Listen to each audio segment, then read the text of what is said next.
नमः ओम श्री गणेशाय नमः ओम श्री सरस्वताय नमः ओम श्री गुरु दत्तात्रेय नमः ओम श्री महालक्ष्मी नमः गुरुर्ब्रह्मा गुरुर्विष्णु गुरुर्देवो महेश्वरः गुरु साक्षात् परब्रह्म तस्मै श्री गुरुवे नमः. So we are doing Shri Eknathi Bhagavad chapter 3. We'll be continuing the verse 3 and from sub-verse 51 onwards. So let me read the main verse once again. Antariksha said, O the king of great arms, the original Purusha, who is the Atman of all beings, created by these all the great five elements, many beings of higher and lower categories by his own measurements and for the purpose of proving himself alone. So we had completed until the sub-verse 50. Today we will be continuing from verse 51 onwards. O king, such is the root Maya, or the greatest falsehood, with which though an illusion seems to have grown, and it is impossible to tell how it can be brought under control.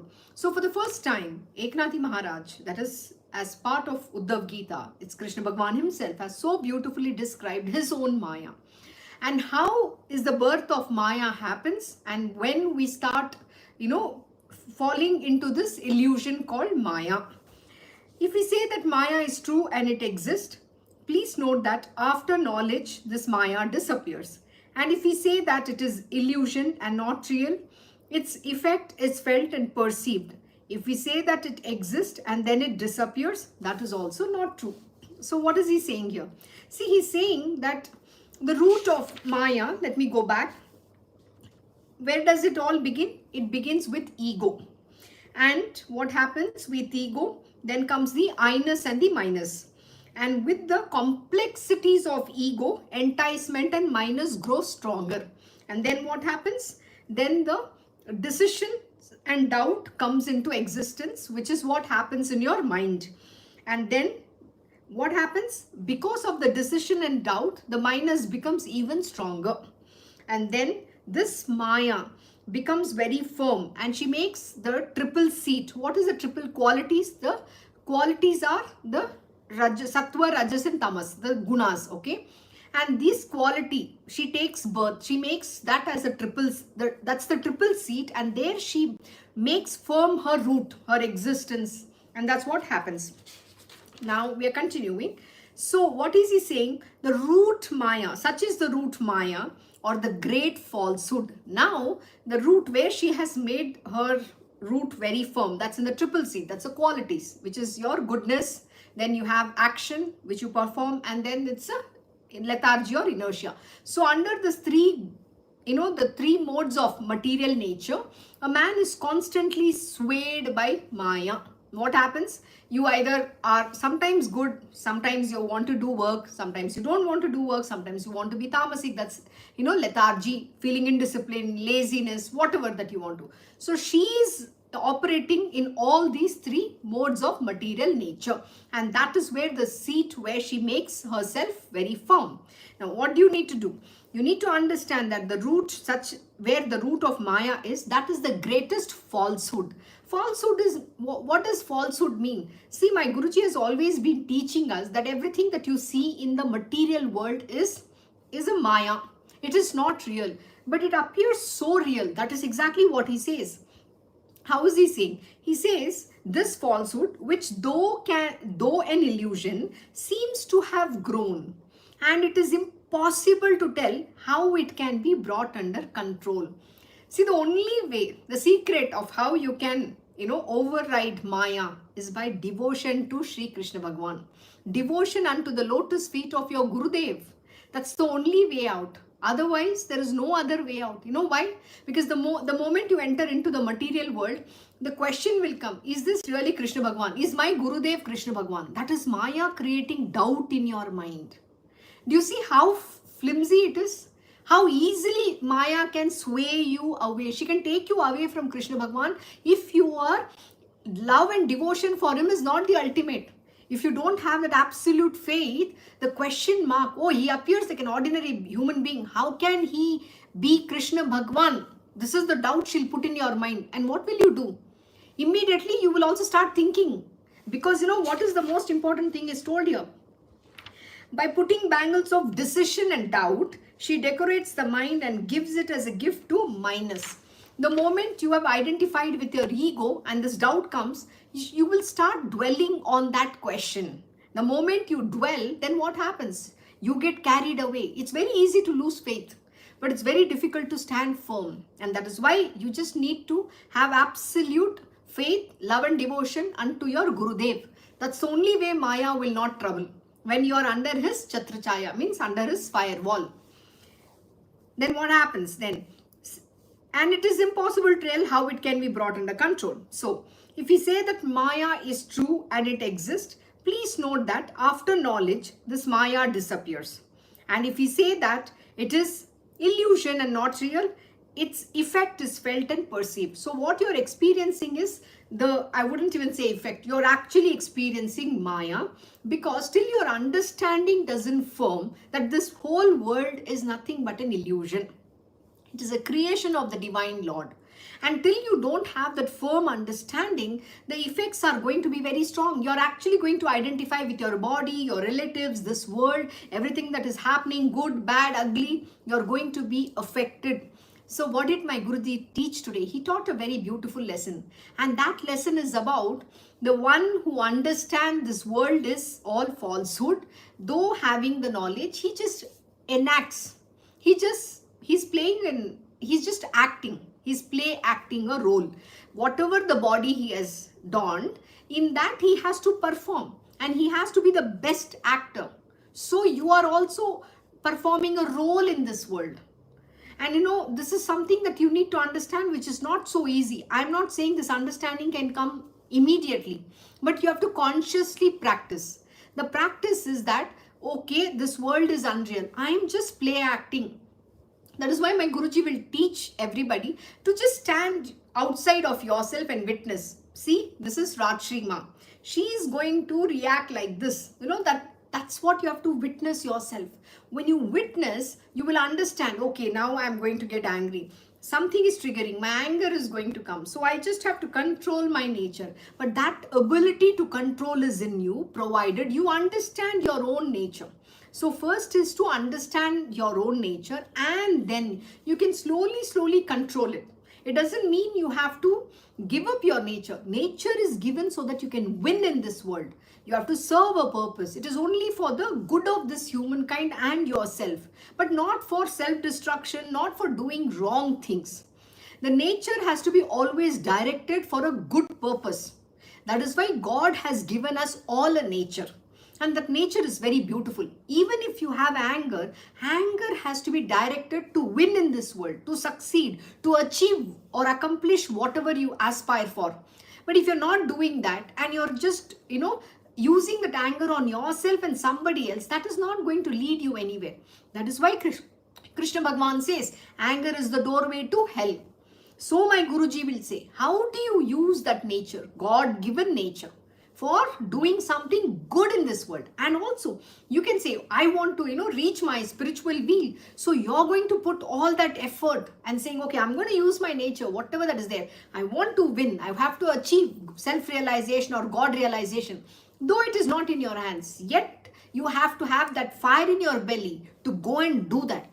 So that is how you have to use your nature. So what is he saying here? Let us understand. Its effect is felt and perceived. So you are definitely going to feel the effect of Maya. So you cannot deny it. But the knowledge is there very much. Yes, my body is feeling. I'm feeling. Now, right now I'm happy. And next moment I might be crying. But you're acknowledging it. You understand and you will be able to overcome. See, that's what he taught, right? There are 3 types of sages, like the lower, the middling and the highest. Now, as you evolve on the path, your ability to understand also grows. So in the middling ones, what did you say? What did he teach? He said how the person has knowledge, he will eventually feel the pain. But later on, he'll be able to overcome that. The highest one, though having all the knowledge, he's not affected by it. And what does he do? He just enacts. He's only play acting everything. So my Guruji gave such beautiful example. I'm not repeating the same lesson here, but that is what you need to understand, because that example is very valid here. So you need to know how to, recognize Maya, how to react, how to respond is a very important thing. Then if we say that it exists and then it disappears. That is also not true. Just as the knowledge of mirage and its perception is a fact, but in itself mirage is an illusion. Similarly, appearance of this world is a sense related phenomenon, but it is a false. It has no real existence, and that is Maya. O king, understand well. So what is he saying here? See, we have the knowledge that in the desert, if you see a mirage, you think there is water, but there is no water. Similarly, it's just an illusion. The world itself is an illusion and its perception is a fact, but in itself, mirage, an illusion. See, how do you perceive? Let me explain. Now, what does perception mean here? The moment your eyes look at some object, immediately there's a trigger in your, what happens? The mind, when the senses come in contact with the sense object, the mind then comes. But what is the contact that happens? The sense is coming in contact with the object. The moment you see something, it's not at that moment the mind is there. The moment you see, and after that, the mind is there. And then the mind starts going to the intellect, it's the database, and then from your memory, it's then going to say, oh, this is what it is. The intellect is deciphering for you what that object is. And then from your memory bank, it's going to say whether, oh, this is what it means, this is what it means. It's trying to identify. But your perceiving, the perception is based on your knowledge, your understanding of the subject or whatever the experience you might have, and does not mean that is the right perception. This is where the problem lies. See, everybody perceives based on their ability, their intellectual capacity, their experience, their surroundings, their environment, everything. So my Guruji will always say everybody has an opinion. Everybody's understanding is based on that individual perception. So everybody is right from their point of view. So what is the truth here? There is no truth actually if you go to see. So why are we trying to say I am correct, you are wrong? It doesn't make any sense. The only thing that is truth is God alone is truth. And everything that you witness, experience is based on your mind, your surrounding, your perception. But when you understand the truth, it is only when you evolve. And who can reveal the truth? The knowledge. It shines. Once your heart is purified, your mind is purified, and you have surrendered unto the lotus feet of the Guru. And in Tripura Rahasyam, I don't know if you remember this lesson, Dattatreya has taught Parshuram a very powerful lesson. And in that he says, the object reveals itself. It shines in the light of knowledge. So you will see the object in the light of truth when you evolve, not until then. So even in the material world, the most important thing for you to understand, the great divine beings or the masters, they're all realized being, means they're self-realized. The divinity themselves. For them, when they see the object, they actually see the truth. They can see the truth, but you can't. That is why I will tell you, when you come in front of the Guru, he already knows what is in your mind, heart, everything. What is not uttered by you is what always he hears. That's the truth. He knows it, but he is never going to show you that he is knowing. He just play act.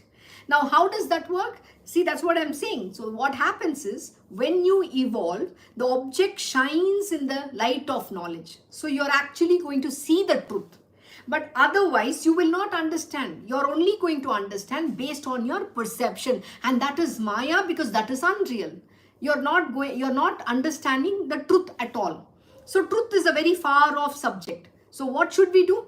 Do not get into all these perceptions. Don't get into this mind play. It's not going to do any good. On the contrary, you're going to get exhausted, and then you're going to become confused. Then you actually don't understand what is right, what is wrong.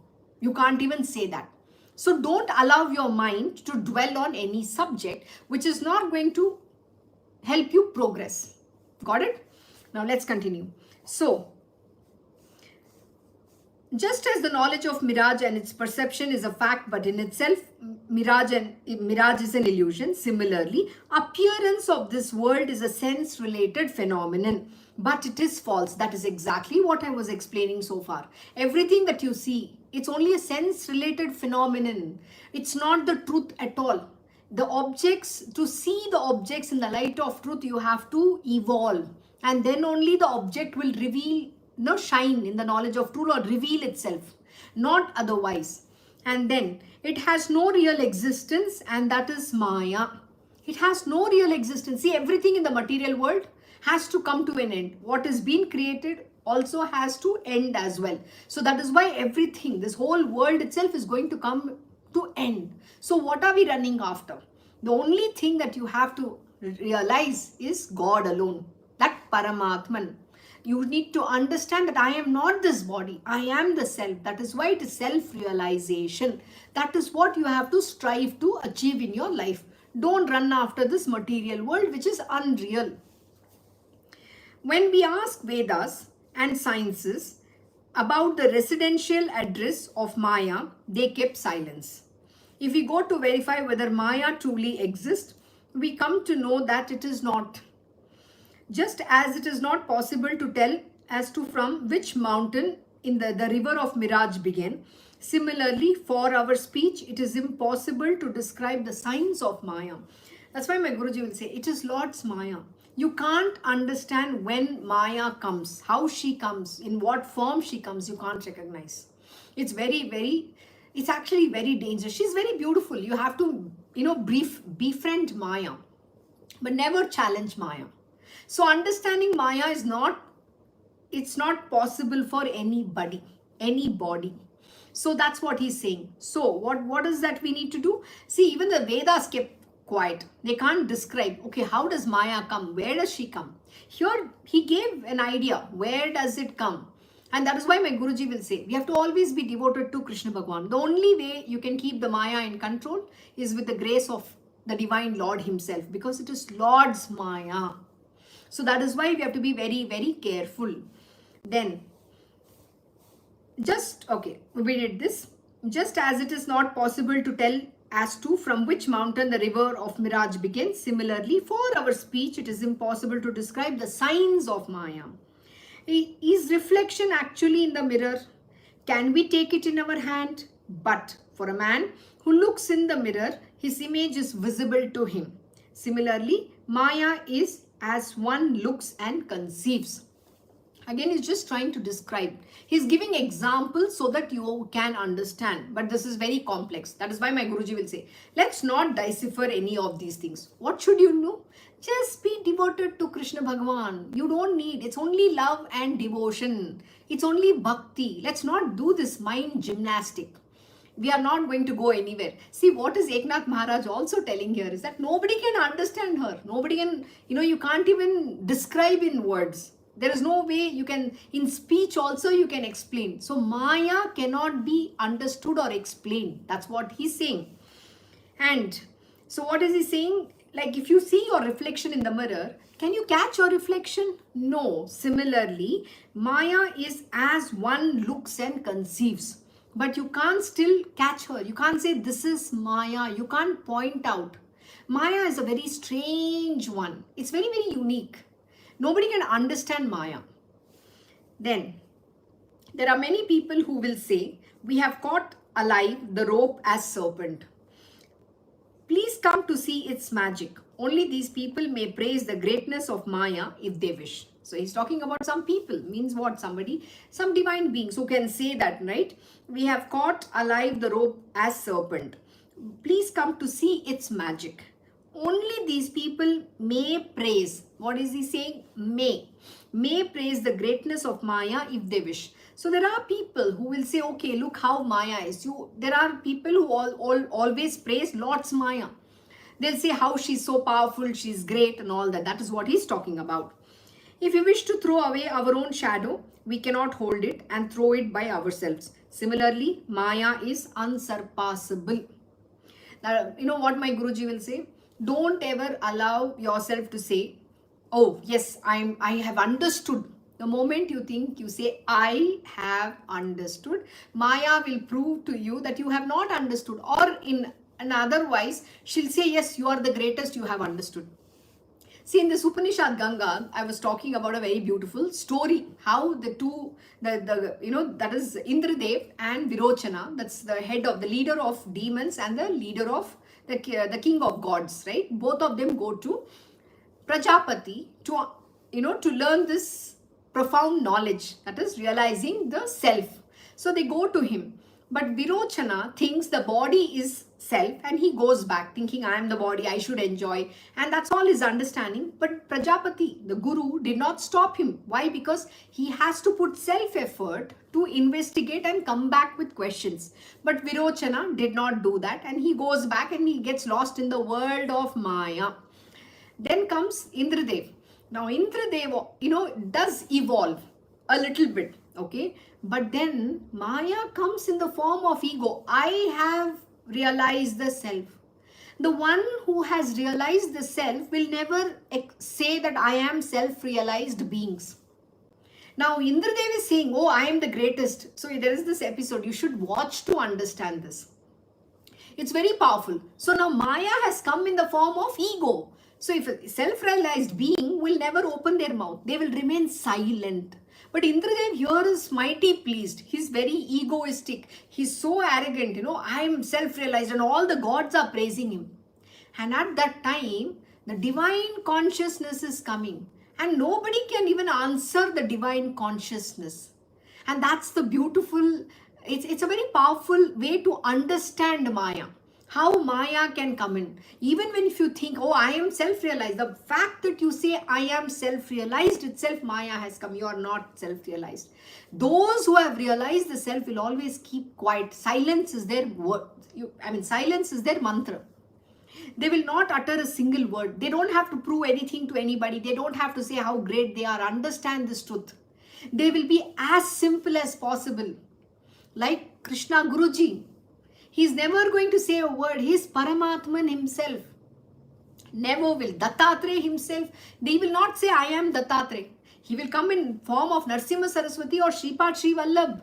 And the world will question him. How can you be Dattatreya? That is the truth. Because nobody can recognize the divine beings, the divine masters without their grace. So the one who is going to tell you, oh, yes, I am the greatest, I am the great guru, I am the Satguru, if somebody says, that is a dangerous thing. The Satguru himself will not call him to be a Satguru. Understand this. So that's how it works. He's going to be very humble. He's not going to reveal himself at all. That is why these people are called, sometimes they act like madmen, They look so simple. Have you seen Shirdi Sai Baba? Very simple. Have you seen Ramakrishna Paramahamsa Ji? He appears so normal, but they are all divine beings. They have realized the divinity. So that is what it is. So this is one way to understand. So never get carried away by somebody telling you, yes, they know knowledge. They have the knowledge about the scriptures or Bhagavad Gita and all that. No. Only Krishna Bhagwan can teach you Bhagavad Gita, who Krishna, Lord Shri Krishna is. Nobody else can tell you who God is except himself. So don't get carried away. And everything that you see here is Maya. Then, in the sun, there is no thought of creating fire. In the magnifying glass also, there is no wish to create fire. But in the cotton kept below the magnifying glass, fire is kindled by concentrated point of sun rays.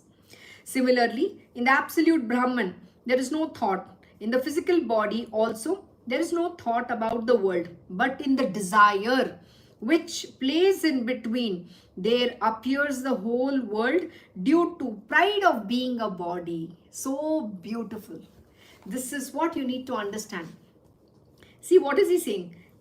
He's given an example. So where does the fire get kindled? It's not in the, what is he saying? It's not in the glass, in the magnifying glass, but if you keep the cotton under the magnifying glass, the rays of the sun can fall and the fire might get kindled. Similarly, what he's saying is that absolute Brahman, there is no thought. Even in the body, there is no thought. That's what he's saying. In the physical body also, there is no thought.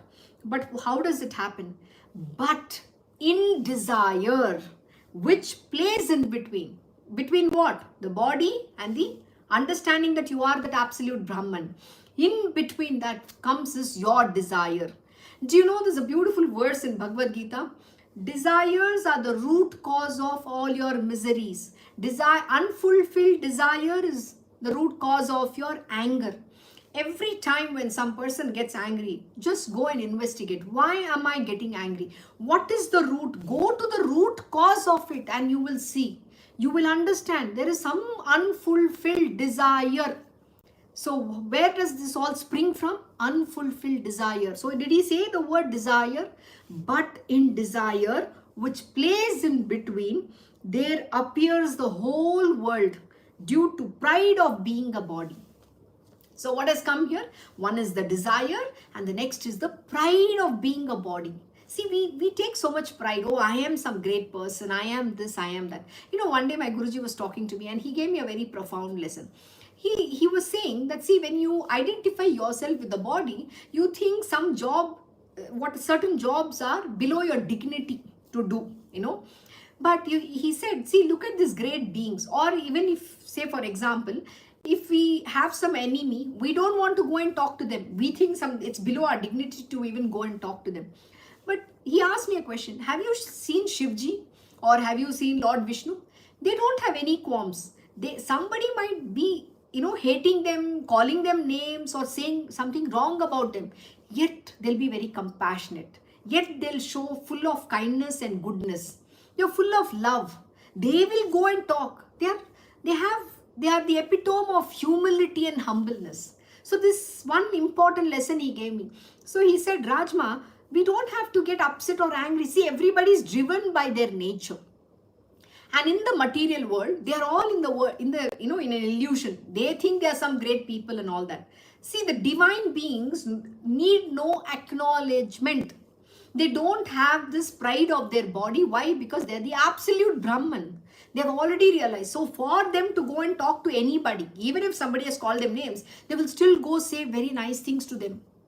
He said, can you be that humble? That is what we have to become. So giving up this pride of that body is very important. The moment you stick to that, you can never be humble. The humility is not going to come. You're never going to get out of that shell of yours. You're going to be living in that constantly, which is never going to allow you to evolve in the spiritual path. That's a big danger. Understand this. So this was very beautiful lesson and it literally hit, touched in my heart. You know why? Because I understand how my Guruji, being Krishna Bhagwan himself, is so humble. He has no qualms of doing any job. He doesn't have anything. There's no identification with anything. There's no pride there. On the contrary, he's the master of this universe, yet as humble as possible. That is the greatness of these divine beings. But you see, normal human beings, they have so much of ego, big fat ego. Pride. Oh, I'm some great person. No, there's no need of any pride. And understand, everything in the materials are all falsehood. Have you seen in the world, people, they say, I work for this company. I'm a vice president. I'm the chairman. I'm the CEO. All that pride. There's nothing in that.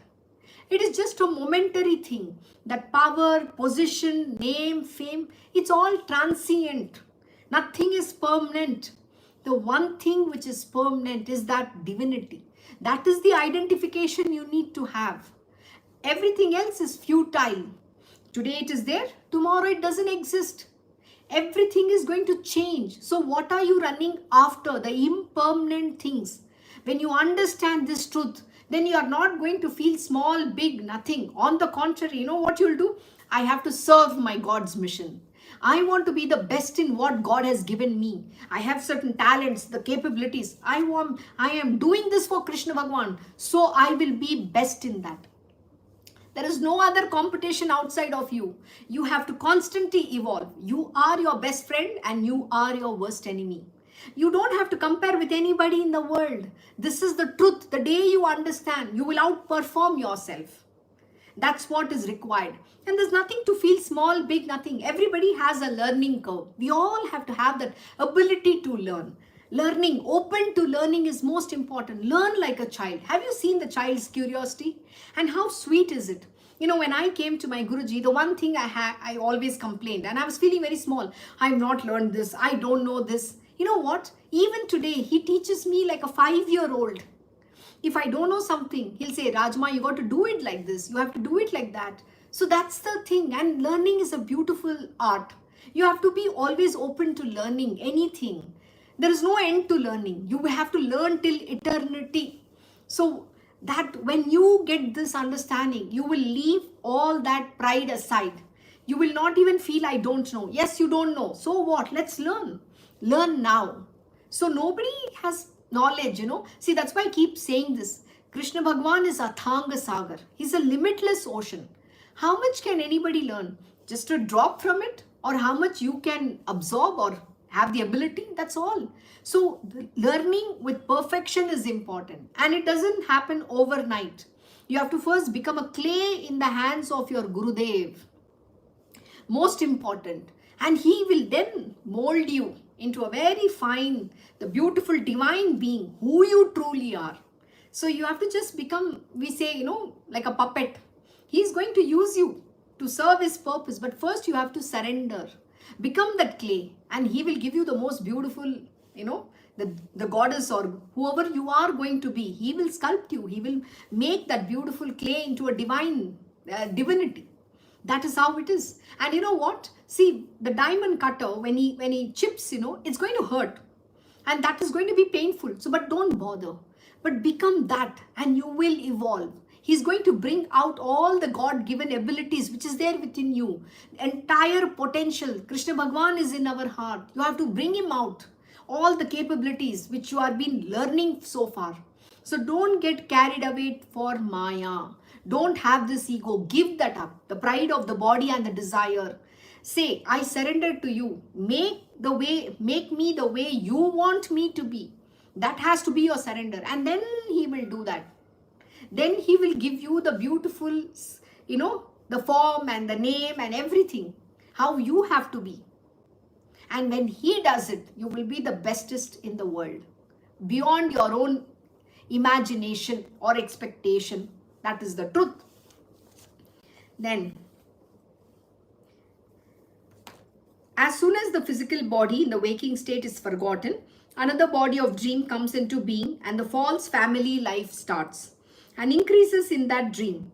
We never feel that dream is false when actually we are in the dream. So what is he saying? Most important word. Family, the false family life starts because this world itself is a dream. And in that dream, what happens? You believe this is my relative, this is my son, this is my daughter, this is my husband, this is my wife, this is my father, mother. We get so attached and engrossed. We are so emotional. We, something happens, we are upset, something, if something nice happens, we are happy. Constantly we are swaying. We don't have that equanimity of mind. Why? Because this is what happens. We get lost into the false family life, which is not the true thing at all. Who's your true parent?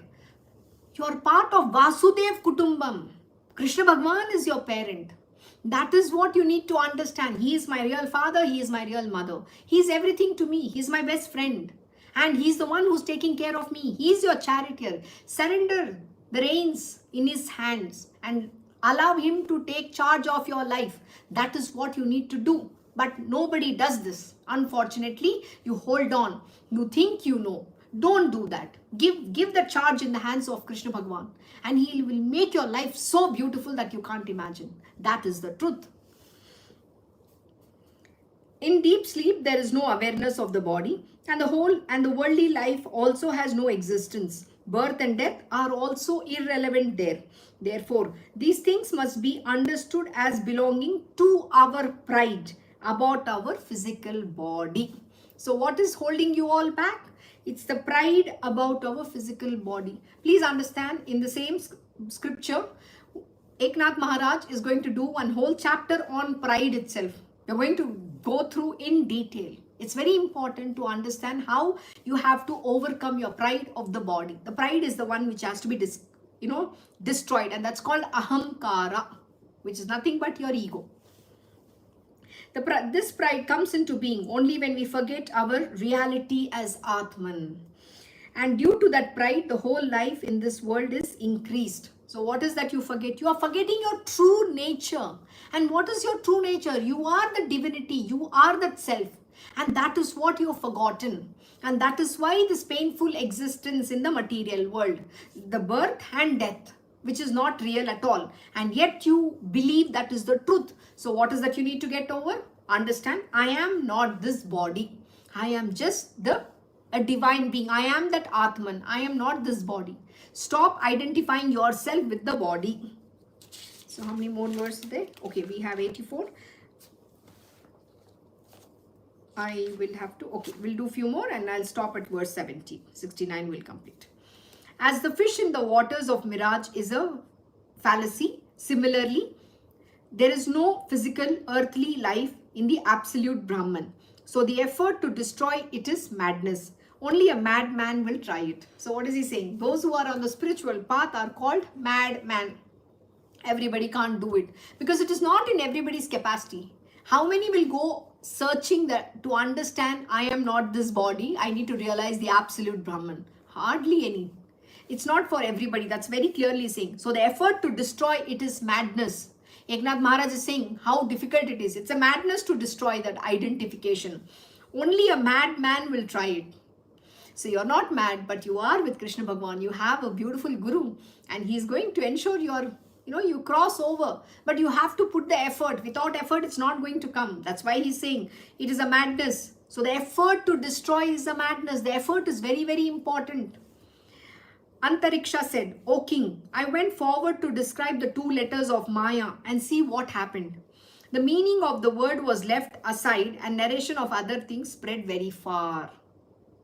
Even wise people become mad in their effort to see Maya directly. My God, what is he saying? See, he just wanted to explain something, but he went on, going on trying to explain Maya. So he said that is Maya by itself. And even the wise people become mad in their effort to see Maya directly. You can't understand her. By the multiplicity of names and forms, Maya increases by the support of imagination. How does she increase? Imagination. Have you done this lesson in Tripura Rahasyam? Kalpana. You know what you do? You sit and daydream. You imagine all sorts of things that doesn't even exist. And whose is imagination? Maya. Why do you dwell? You get so lost. We can actually see how your mind has come and how you're lost in that. It's so obvious. It's written on your face. When you do that, my Guruji will say, when he looks at, okay, your mind is playing too much havoc, I think. Yeah, tell me, what is it? So don't allow even for a moment to dwell in your mind. That imagination creates havoc and imagination is nothing but Maya. Then, okay, we finished this. So, O king, the great, I will tell you only one sign of Maya. Please understand that Maya is exactly equal to our flight of imagination. O king, the great hope that we hold in our mind is the main structure of Maya. And one who is without any hope, constantly free of it, becomes the object of love of the God. This is beautiful. He's giving one little secret. So let us understand what is he saying. He's saying, I will tell you only one sign of Maya. And what is that one sign? He's saying, it's just like he's saying, please understand that Maya is exactly equal to our flight of imagination. It just comes like that in the flight of that imagination. And what is that? He's revealing here. The great hope that we hold in our mind is the main structure of Maya. So what is it called? The great hope. Do you understand how we do things in life? Every person, say suppose you are now working in a company in a very small position. Now what happens? You have an ambition. You have a hope that someday you will become better. Your life will be better. Some things are going to change. And what is that we all survive on? The word is called hope. Are you hoping for the worst or are you hoping for the best? We're always hoping for the best. This is a very powerful lesson. My Guruji, many years ago when he was teaching me Tripura Rahasyam, he taught me this very important lesson. And he said, see, understand the hope itself is what kills a person. Because you're not hoping for the worst. You're constantly hoping for the best. And that is going to keep you go on. But what you don't understand is there is something else in your karma. See, what is in your karma, you don't know. But what you hope is not exactly based on your karma. So when things doesn't happen in the way you're hoping for something to happen, then comes the problem. And what is the problem? You get disillusioned. That is where Maya has come in. Because what you're hoping for and what has actually happened, these two is contradicting to, contradicting, and you are not able to accept. So my Guruji will say, why are you hoping for anything? Give up that hope. The hope is itself is a cause, and that is Maya. See, he so beautifully told, O King, the great hope that we hold in our mind is the main structure of Maya. That is where she plays all sorts of tricks on us. Why hope? Why do you have hope? Can we stop hoping? That is one thing you need to give up. One who is without any hope. Make this, embed this lesson in your heart. One who is without any hope constantly is free of it. He's free of Maya because he's not hoping of any. He's not hoping for anything. There's no expectation. There's no hope. Nothing in his life. So whatever is happening, he accepts it. So when you don't have hope, you're free. How easy is it? But is it so easy? Can a man give up hope? Ask this question to yourself. And then this person becomes the object of love of God. Then you come closer to the divine Lord. Then you become the object of love of God. How simple. He's so beautifully explained. The place where what you have to actually give up in your life is called the hope. So give up hope and become free. And then what happens? You become that object of love for God. How divine it is. This is very, very powerful lesson. And if you can understand and if you even apply and practice a little bit, you will go a long way in your spiritual journey. So with that, we will stop here and continue from verse 69 in our next satsang. So I would like to also tell you that tomorrow we don't have the Eknathi Bhagavad. We will continue once I will let you know when we can continue this. So until then, we will stop here. So thank you for joining the Eknathi Bhagavad Satsang. Have a good day and good evening to you all. God bless.